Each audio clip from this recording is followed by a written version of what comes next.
CNBC that RFK Jr. could cost lives as HHS secretary. Let's have a look at Scott Gottlieb now, formerly of the FDA, regulating food and pharma. And now, working at Pfizer. How did he get that job? Did he make some connections, maybe, while he was at the FDA? You said on CNBC that RFK Jr. could cost lives as HHS secretary. I would assume that means that you would prefer he not become HHS secretary. Is that a fair statement? That's right. Yeah.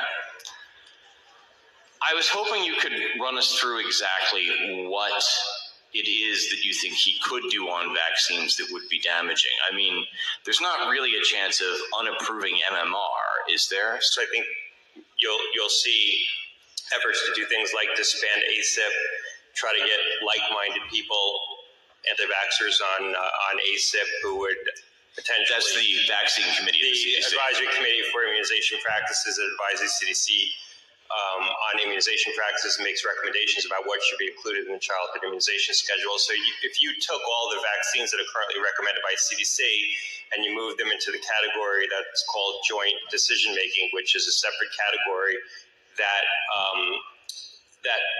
requires a joint decision between the physician and the patient as opposed to being recommended where it becomes part of the child immunization schedule and the school entrance requirements.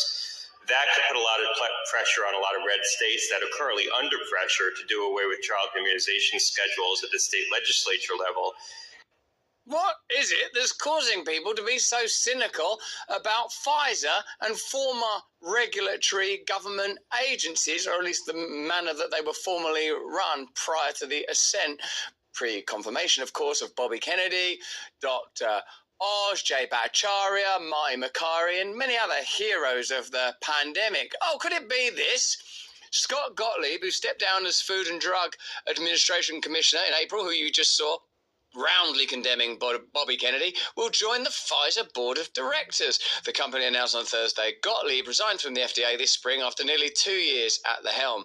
CEO Albert Bourla, who is leading the effort to restructure the pharmaceutical giant into a more nimble company. How disgusting. Imagine it all nimble and thin like Gollum, clambering into your bed nightly and trying to place its bony fingers between your thighs and give you a suppository of a Pfizer product that's probably not been clinically trialed correctly.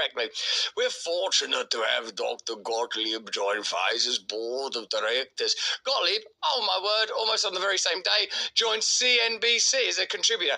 Well done, you did great in the pandemic. You got a job at Pfizer, you got